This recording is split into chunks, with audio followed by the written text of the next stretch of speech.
ಕರ್ನಾಟಕದ ಬಿಜೆಪಿ ಕಲಿಯಬೇಕಾದಂತ ಪಾಠ ಏನು? ಏನ್ ಕಲಿಬೇಕು ಸರ್? ಇವತ್ತೇ ಎಲ್ಲ ಕಲ್ತು ಬಿಟ್ಟಿದೀವಿ, ನನ್ಗೆಲ್ಲ ಗೊತ್ತಿದೆ, ನಾನು ಮುಂದೆ ಮಾಡ್ಕೊಳ್ಳಲ್ಲ sir. It is a ongoing process, ಆಯ್ತಾ? It's a ongoing process. ಸ್ವಲ್ಪ ಎಕ್ಸ್ಪೀರಿಯನ್ಸ್ ಆಗುತ್ತೆ, ಎಕ್ಸ್ಪೀರಿಯನ್ಸ್ ಕಲಿಬೇಕು. It should be a mix of both youngsters and experienced one. ಎಲ್ಲಾನು ಇರ್ಬೇಕು, ಎಲ್ಲಾನು ಇದೆ ಇವಾಗ, ಇಲ್ಲ ಅಂತ ಇಲ್ಲ. ಮುಂದೆ ಹೋಗ್ತಾ ಹೋಗ್ತಾ we can see the changes, ಆಯ್ತಾ? ಇವತ್ತೇ ಎಲ್ಲ ಆಗ್ಬಿಡುತ್ತೆ ಅಂತ ಅನ್ಕೊಳಕ್ ಆಗಲ್ಲ ನಾವು. Yes sir. ರಘುನಂದನ್ ಸರ್, ಈ ನಮ್ಮ ಇವತ್ತಿನ ಎಕ್ಸಿಟ್ ಪೋಲ್ ಡಿಬೇಟ್ನ ಕಡೆ ಹಂತಕ್ಕೆ ಬಂದ್ವಿ. ಇನ್ನು ಕೆಲವೇ ಹೊತ್ತಲ್ಲದು ಕೂಡ ಪಬ್ಲಿಷ್ ಆಗುತ್ತೆ. ಬಟ್ JDS ಈ ಫಲಿತಾಂಶದಿಂದ ಏನು ಕಲಿತಾ ಇದ್ದೀರಿ ಅಂತ? ಈ ಎಕ್ಸಿಟ್ ಪೋಲ್ ಅಂದ್ರೆ ಫಲಿತಾಂಶ ಬಹುತೇಕ ಸಿಮಿಲರ್. ನಿಮಗೆ 3 ಆಗದೆ 2 ಆಗುತ್ತೆ ಅನ್ನೋ ಒಂದು ಗ್ಯಾರಂಟಿ ಗಟ್ಟಿ ನಿಮ್ಗಿದೆ ಒಳಗಡೆ. ನೀವು 3 ಅಂದ್ರೂ ಒಳಗಡೆ ಒಂದಿದೆ, 3 ಆಗದೆ 2 ಅಂತೂ ಆಗೇ ಆಗುತ್ತಪ್ಪ ಅನ್ನೋದೊಂದು ಒಳಗಡೆ ನಿಮಗೆ ನಂಬಿಕೆ ಇದೆ. ಬಟ್ ಬಲವಾಗಿ 3 ಗೆಲ್ತೀವಿ ಅನ್ನೋ ವಿಶ್ವಾಸ ಇದೆ. ಇವ್ರಿಗೂ ಅಷ್ಟೇ ತಳಪ. ಕಾಂಗ್ರೆಸ್ ಅವ್ರು 20-20 ನಾವು ಗೆಲ್ತೀವಿ ಏನಾರು, ನಮ್ಮನ್ನು ಇನಾಮನ 14 ಅಂತೆ, 28 ಅಂತೆ. ಈ ಎಕ್ಸಿಟ್ ಪೋಲ್ ಬಿಜೆಪಿಗರಲ್ಲಿ ಒಂದು ಸ್ವಲ್ಪ ಖುಷಿ ತಂದಿದೆ. 4ನೇ ತಾರೀಕು 4 ಗಂಟೆಗೆ ಸ್ಪಷ್ಟ ಫಲಿತಾಂಶ ಸಿಗುತ್ತೆ. ಬಟ್ JDS ಈ ಎಕ್ಸಿಟ್ ಪೋಲ್, ನಾನು ಆಗ ಹೇಳಿದೆ ರಿಸಲ್ಟ್ ಅಂತ ದಾಟಿಲೇ ಮಾತಾಡಿ, ಪರವಾಗಿರಲಿಲ್ಲ. ಮೈತ್ರಿಕೂಟ ಕೇವಲ ಈ ಒಂದು ಲೋಕಸಭೆ ಚುನಾವಣೆಗೆ ಅಷ್ಟೇನಾ? ಮತ್ತೇನಾರ ಸಿಂಗಲ್ ಆಗ್ತೀರಾ, ಇಲ್ಲ ಹಿಂಗೆ ಮೈತ್ರಿ ಮುಂದುವರಿಯುತ್ತಾ? ಮೈತ್ರಿ ಮುಂದುವರಿಯುತ್ತೆ. ನಾವು ಈ ಚುನಾವಣೆಯಿಂದ ಮುಂದೆ ನಮ್ದು ಏನಪ್ಪ ಪಾಠ ಅಂದ್ರೆ, ನಾವು ದಕ್ಷಿಣ ಕರ್ನಾಟಕದಲ್ಲಿ ಸ್ಟ್ರಾಂಗ್ ಆಗಿದ್ದೀವಿ. ಇನ್ನು ನಮ್ಮ ಪಕ್ಷನ ಬಲವರ್ಧನೆ ಮಾಡ್ಕೊಳ್ತೀವಿ.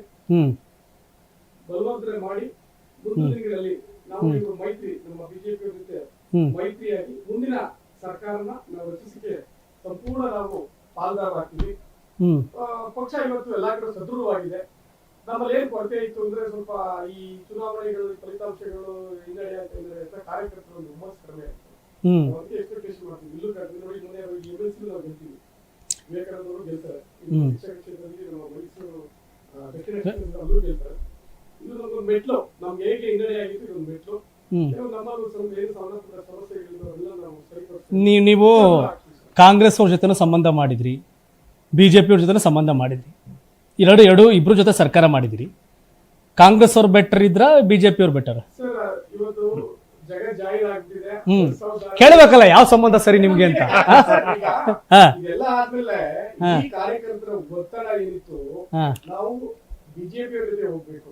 ನಮ್ಮ ಮನಸ್ಥಿತಿ ಅವರ ಮನಸ್ಥಿತಿ ಎಲ್ಲೋ ಒಂದ್ ಕಡೆ ಒಂದೇ ಇದೆ. ಅದು ದಕ್ಷಿಣ ಭಾಗದಲ್ಲಿ ನಮ್ಗೆ ನೇರ ಎದುರಾಗಿರೋದೇ ಕಾಂಗ್ರೆಸ್, ದಕ್ಷಿಣ ಕರ್ನಾಟಕದಲ್ಲಿ.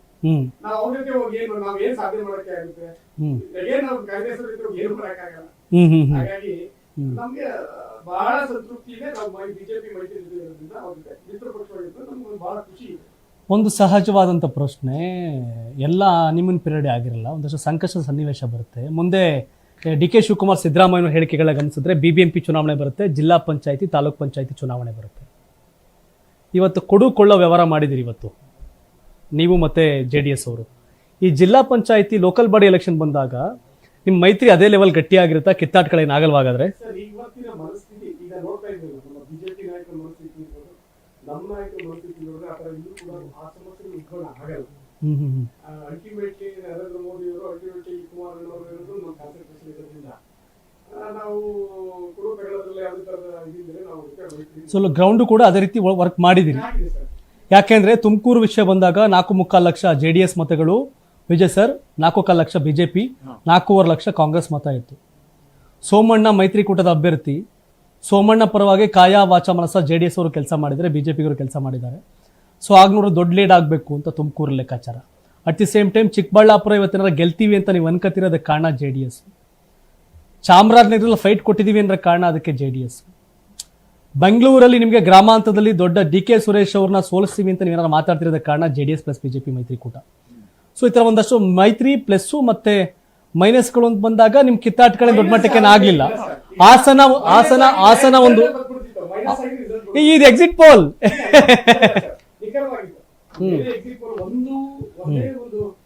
ಏಜೆನ್ಸಿ ಇದ್ರಲ್ಲೂ ಕೂಡ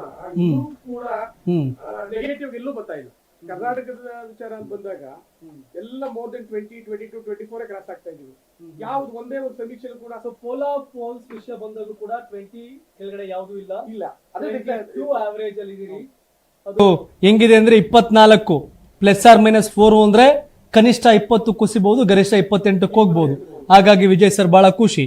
ಕಾಂಗ್ರೆಸ್ 4 +/- ಅಂದ್ರೆ ಬಂದ್ರೆ 8 ಆಗ್ಬೋದು, ಹೋದ್ರೆ 0 ಆಗ್ಬೋದು ಅನ್ನೋ ಲೆಕ್ಕಾಚಾರಗಳು ಆಗ್ಲಿ ಅಂತಾರ. ಏನಂತಂದ್ರೆ ಹಾ ನಾವು ಯಾವತ್ತು ಕಾನ್ಫಿಡೆಂಟ್ ಆಗಿ ಎಕ್ಸಾಮ್ ಅನ್ನ ನಾವು ಬರ್ದಿದೀವೋ ಅದೇ ಕಾನ್ಫಿಡೆಂಟ್ ಅಲ್ಲಿ ರಿಸಲ್ಟ್ಗೂ ವೇಟ್ ಮಾಡ್ತಾ ಇರ್ತೀವಿ. ಆಯ್ತಾ, ನಮ್ ಪ್ರಿಪರೇಷನ್ ಇಲ್ಲ, ನಾನ್ ತುಂಬಾ ಚೆನ್ನಾಗಿ ನಂಗೆ ರಿಸಲ್ಟ್ ಬರೋದು ಎಕ್ಸ್ಪೆಕ್ಟೇಷನ್ಸ್ ಇತ್ತು ಅಂತಂದ್ರೆ ಯು ಆರ್ ಓವರ್ ಕಾನ್ಫಿಡೆಂಟ್ ಅಂತ ಆಗುತ್ತೆ. ನಾವು ಚುನಾವಣೆಯನ್ನ ಪ್ರತಿ ಸರಿನೂ ಎದುರ್ತಾನೆ ಇರ್ತೀವಿ. ನಾವು 24/7 365 ಡೇಸ್ ನಾವು ರೆಡಿ ಮಾಡ್ತಾನೆ ಇರ್ತೀವಿ. ನಾವು 75 ದಿವಸದ ಹಿಂದೆ ನಾವು ಯಾವತ್ತೂ ನಾವು ಚುನಾವಣೆಗೆ ರೆಡಿ ಆಗ್ಲಿಲ್ಲ. ನಾವು 2019 ಯಾವಾಗ ಎಲೆಕ್ಷನ್ ಮುಗಿತೋ ಆವತ್ತಿಂದನೇ ನಾವು ಇದು ಮಾಡಿದೀವಿ. 2014 ಚುನಾವಣೆ ಯಾವತ್ತು ಮುಗಿತೋ ಆವತ್ತಿಂದನೇ ನಾವು ಚುನಾವಣೆಗೆ ರೆಡಿ ಆಗಿದ್ದೀವಿ. ನಾವು ಇದೆಲ್ಲ 2014 ಎಕ್ಸಾಮ್ ತಯಾರಿ ಮಾಡ್ಕೊಂಡು ಬಂದಂಗೆನೆ ಮಾಡ್ಕೊಂಡು ಬಂದು ರೋಡ್ ಹಾಕೊಂಡು, ಏರ್ಪೋರ್ಟ್ ಹಾಕೊಂಡು, ಸ್ವಚ್ಛ ಭಾರತ್ ಮಾಡ್ಕೊಂಡು, ಟಾಯ್ಲೆಟ್ ಮಾಡಿ, ಆಸ್ಪತ್ರೆ ಮಾಡಿ, ಅದ್ರ ಮಧ್ಯದಲ್ಲಿ ಕೊರೋನಾ ಬಂದುವಾಗ ಎಲ್ಲಾರ್ಗು ಇದನ್ನ ಲಸಿಕೆ ಕೊಟ್ಟು 80 ಕೋಟಿ ಜನರಿಗೆ ಇವತ್ತೂ 5 kg ಅಂತ ಇದನ್ನ ಅಕ್ಕಿ ದವಸ ಧಾನ್ಯನ ಕೊಟ್ಕೊಂಡು IIT ಮಾಡಿದೀವಿ, IIM ಮಾಡಿದೀವಿ, AMS ಮಾಡಿದೀವಿ. ಇಷ್ಟೆಲ್ಲ ಮಾಡ್ಕೊಂಡು ಬಂದಾದ್ಮೇಲೆ ಇವತ್ತು ನಾವು ಎಕ್ಸಾಮ್ ಅನ್ನ 75 ದಿವಸದ ಹಿಂದೆ ನಾವು ಎಕ್ಸಾಮ್ ಅನ್ನ ಸ್ಟಾರ್ಟ್ ಪ್ರಿಪರೇಷನ್ ಮಾಡ್ಕೊಂಡ್ವಿ ನಾವು. ಗ್ಯಾರಂಟಿ ನ್ಯೂಸ್, ಸುದ್ದಿ ಖಚಿತ, ನ್ಯಾಯ ನಿಶ್ಚಿತ.